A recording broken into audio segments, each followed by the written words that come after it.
Subscribe the channel for latest updates. Press the bell icon. नमस्कार साथियों,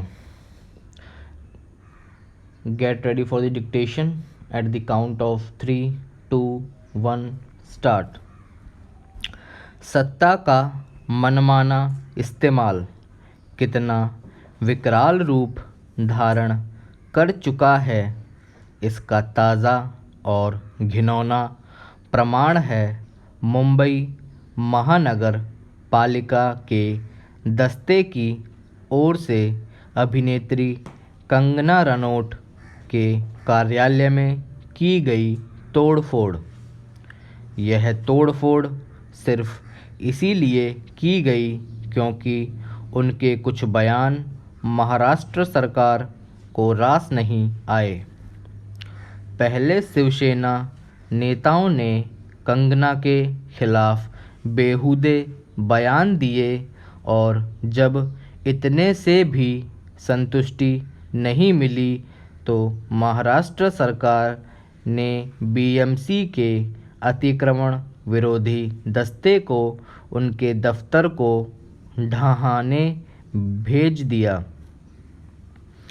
चूँकि मकसद हर हाल में कंगना को सबक सिखाना था, इसलिए निर्धारित तौर तरीकों को धता बताया गया। शिवसेना के नेतृत्व वाली महाराष्ट्र सरकार बीएमसी की ओछी हरकत पर अपनी पीठ ठोक सकती है, लेकिन सच तो यह है कि उसने खुद को लोगों की नज़रों से गिराने का काम किया है। इस कृत्य से लोकतांत्रिक मूल्यों मर्यादाओं की धज्जियां उड़ने के साथ ही यह भी साबित हुआ कि हमारे नेताओं में सत्ता का अहंकार किस तरह सिर चढ़कर बोलता है। महाराष्ट्र सरकार अपने से असहमत लोगों को आतंकित करने के लिए जिस तरह किसी भी हद तक जाने को तैयार दिख रही है, वह प्रतिशोध की राजनीति का ऐसा मामला है जो भारतीय लोकतंत्र को कलंकित करने वाला है। विडंबना यह है कि प्रतिशोध की राजनीति का यह इकलौता उदाहरण नहीं।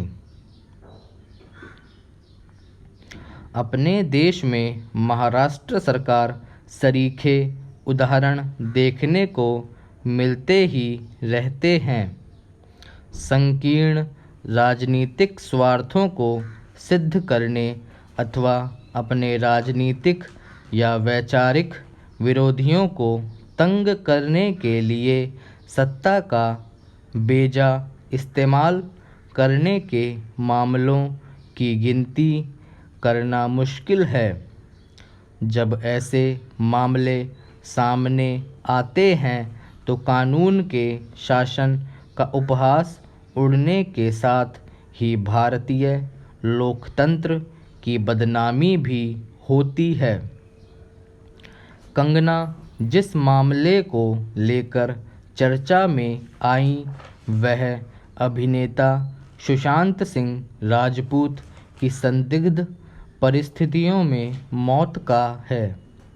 पता नहीं उनकी मौत किन कारणों से हुई, लेकिन यह एक तथ्य है कि इस मामले की जांच भी सस्ती राजनीति से प्रभावित दिखी। इस मामले की जांच को लेकर अलग अलग राजनीतिक दलों ने अपनी अपनी तरह से राजनीतिक रोटियां सेकने का ही काम किया। जैसे कंगना के कार्यालय को बदले की राजनीति के तहत ध्वस्त करने की हरकत की अनदेखी नहीं की जा सकती, वैसे ही सुशांत सिंह राजपूत की मौत के लिए कथित तौर पर जिम्मेदार मानी जा रही रिया चक्रवर्ती की नशीले पदार्थों की खरीद फरोख्त के आरोप में गिरफ्तारी को लेकर उठे सवालों को भी नज़रअंदाज नहीं किया जा सकता। इन सवालों का चाहे जो जवाब हो, यह बिल्कुल भी ठीक नहीं कि सत्ता में बैठे लोग अपने अधिकारों का मनमाना इस्तेमाल करने में समर्थ बने रहें।